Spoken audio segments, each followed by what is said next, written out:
como poderoso. Esto es un microchip tan diminuto que, imperceptible para el ojo humano. Es el culpable de que los fabricantes de coches estén vendiendo un 11% menos de vehículos y de que las pérdidas en ingresos ya se estimen en 210.000 millones de dólares para este año. Son muy pequeños, como decimos, algunos microscópicos, miden nanómetros. El más pequeño del mundo mide concretamente 2 nanómetros. Y para que nos hagamos una ligera idea, un centímetro son 10 millones de nanómetros. La pandemia desató una auténtica guerra por conseguir millones de estos microchips para así poder saciar el hambre tecnológico de poblaciones enteras encerradas en sus casas. Pero a la vez, ese encierro también obstaculizaba la producción. Esto ha sido el cóctel perfecto para sacudir las previsiones, las cuentas y también los ingresos de un sector, el de la automoción.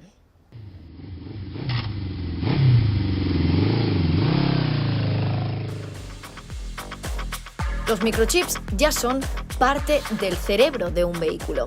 En estas pequeñas piezas de silicio se almacena la información de todo lo inteligente que puede hacer un coche. En los sistemas de navegación, en los servofrenos, todas las luces de emergencia que vemos en el tablero están asociadas a dispositivos electrónicos que llevan microcontroladores, por tanto, silicio, semiconductores, etc. Son indispensables para que el vehículo haya pasado de ser una máquina mecánica a un ordenador con ruedas. Cada coche, de media, puede contener un centenar de microchips. Eso hace que en España sean necesarios unos 300 millones de microchips de semiconductores cada año. Si contamos en España, por decirte algún número, que se producen, se fabrican unos 3 millones de vehículos por año. Y cada vehículo, como te he dicho, pues lleva unos 100 dispositivos de semiconductores. Hablaríamos de 300 millones, ¿no?, de chips necesarios por año en España, en lo cual nos iríamos casi pues a 1 millón de chips por día. Pero la fabricación de los microchips lleva intrínseco un problema: la complejidad y el precio de esa tecnología. Con instalaciones que podrían parecerse a centrales nucleares en cuanto a tamaños, con inversiones del orden de 20.000 millones de dólares cada instalación, que están trabajando pues las 24 horas del día, los 7 días de la semana, y que requieren pues salas blancas con niveles de purificación del aire, del agua muy elevados. Pocos saben fabricar microchips y para producirlos, además, necesitan meses. Al final tenemos procesos que pueden ser de unos 700 pasos en los microprocesadores más complejos, que pueden durar 2 meses de proceso. Y a todo eso hay que sumarle que la mayor parte de la fuerza productiva de los complejos microchips está muy focalizada. El grueso de las fábricas está en el sudeste asiático, concretamente en 2 países, Corea del Sur y Taiwán. Este último concentra el 30% de la producción de chips de todo el mundo. Y eso, teniendo en cuenta su situación geográfica y estratégica, es un cuello de botella preocupante para los expertos. Pensemos que aproximadamente el 30% de la producción mundial de chips hoy en día está en Taiwán, una pequeña isla delante de las costas del mar de la China, un área de tensión geoestratégica hoy de primer nivel, de primera importancia, porque Taiwán, pues como sabéis, es reclamada como una provincia de China. Taiwán se considera pues un país independiente en sí mismo. Y a la complejidad, la focalización de la producción y las millonarias inversiones que implica la fabricación de microchips, súmenle además una pandemia mundial. El encierro masivo disparó la demanda de dispositivos tecnológicos para utilizar en casa, como ordenadores o televisiones. Pero en un mundo paralizado, los coches quedaron en un segundo plano. La demanda se ralentizó y los fabricantes de vehículos también tuvieron que frenar. Pero ¿por qué no siguieron produciendo coches aunque los pedidos se hubieran desplomado? Pues por culpa del método japonés que se utiliza en la producción de automóviles, el llamado just in time. Que es normalmente tengo niveles de inventario bastante bajos y tengo una cadena de suministros súper coordinada, súper bien engrasada, que opera en sincronía, de tal manera que yo soy el fabricante del coche finalista, yo voy pidiendo suministros conforme los voy necesitando.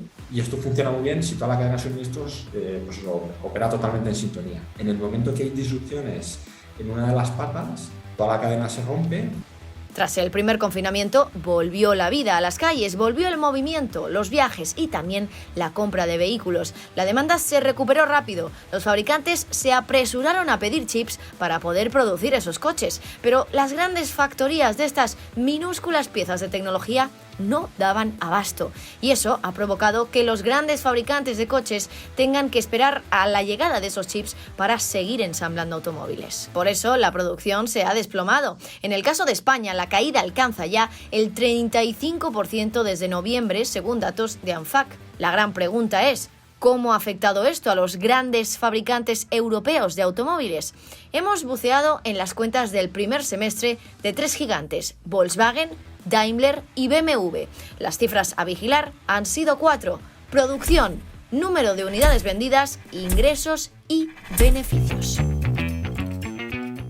Empezamos por Volkswagen. En comparación con los datos del primer semestre de 2019, cuando no había pandemia, por ejemplo, observamos que el volumen de entregas de la compañía sube ligeramente, un 7,2%. Si miramos al volumen de coches producidos en ese tiempo, ese dato cae un 16%, y si miramos a las unidades vendidas también se desploman un 15,4%. La fotografía es completamente diferente si miramos, por ejemplo, a los ingresos de la empresa. Suben muy ligeramente, un 3,5%, y ya si miramos a los beneficios de la compañía podemos ver una subida del 17,9% respecto a ese dato del primer semestre de 2019. Esto para Volkswagen. Si por ejemplo miramos en las cuentas de Daimler, de nuevo vemos que las ventas caen un 8,1%, pero vemos pues la misma situación en sus ingresos y en los beneficios de la compañía. Esos ingresos repuntan un 2,6% y la subida es espectacular en el caso de Daimler para sus beneficios. Un 790%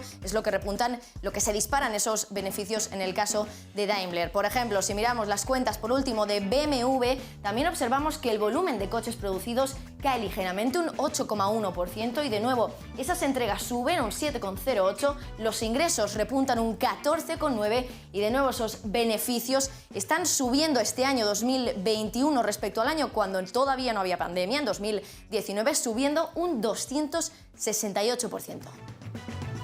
Y ahora viene la pregunta del millón: ¿por qué se produce menos pero se gana mucho más?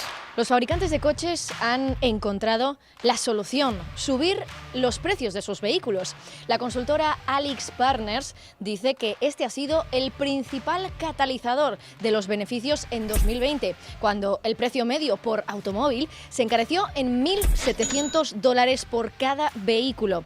¿Y quiénes pueden aprovecharse más de poner los precios más altos? Pues las marcas más caras, las premium, donde subir el precio en varios miles de euros es tolerable por el cliente. Por eso, el beneficio, por ejemplo, de Volkswagen sube un 18% y el de Daimler, con marcas de lujo como Mercedes, por ejemplo, sube un 790%. Al final, las compañías que tienen una marca más prestigiosa tienen más poder de marca y por tanto también tienes más poder de precios, ¿no? Y entonces estas compañías, pues la estrategia de poder defender precios más altos pues se ve mucho más acentuada que en otras compañías que no son tan premium como puede ser Volkswagen. Pero para entender esa remontada en los beneficios de estos tres, también tenemos que ver si en 2019 hubo algo extraordinario en las cuentas de estas empresas para que ganaran menos dinero de lo normal.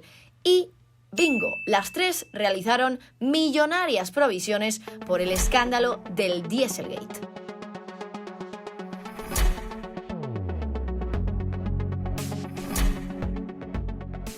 Todo el escándalo de las emisiones de gases, tuvieron que hacer provisiones importantes en previsión de las multas que podían recibir por todo este tema. Entonces, eso también ha sido un efecto que se ve reflejado en las cuentas. Entonces, podríamos decir aproximadamente que todo el tema del margen bruto ha sido pues un 60 o un 70% de la mejora de beneficios, lo explica en su gran parte este efecto, y también ha habido pues un efecto que es pues todo el tema de las provisiones por las multas que tuvieron en 2019 que no se han producido en este 2021. Este año se dejarán de producir 7,7 millones de vehículos y 210.000 millones de dólares de ingresos se colarán por el desagüe por culpa del armagedón de microchips, según datos de AlixPartners. Pero ¿cuánto falta para que todo esto vuelva a la normalidad y qué se puede hacer para acabar con esta crisis tan demoledora para el sector automovilístico? Una solución podría parecer sencilla: ¿Por qué no crear un gran jugador europeo para fabricar microchips en el continente y así destruir el cuello de botella que supone depender casi exclusivamente de los gigantes asiáticos? Pero un gran player global es difícil. Es difícil a no ser que haya una planificación a largo plazo, cosa que en los países occidentales no pasa. Xavier Ferrás nos decía que hay que asumir que la situación se estabilizará en cuestión de 2 o 3 años. Esto es mucho tiempo, que va a obligar a fabricantes a renovarse o morir. Y algunos ya están empezando a hacerlo, replanteándose su estrategia de precios y también el just in time. Sobre todo las marcas de lujo, por ejemplo, alemanas, ya están dando señales, ya ha habido pues algunos directivos que están dando señales en que posiblemente continúen con esta estrategia de limitar un poco la oferta en el futuro para poder defender más los precios y obtener márgenes brutos más altos. Y es posible que sí, que es posible que ahora alguna se plantee decir, oye, vamos a trabajar con un sistema de producción just in time, pero vamos a balancearlo un poquito también con los riesgos que supone si vuelve a haber una escasez en el futuro. El Armagedón de los microchips será una guerra muy larga y todo un reto, sin duda, para una de las industrias más competitivas del mundo, la del sector de los automóviles. ¿Quién le sacará el mejor partido a esta batalla?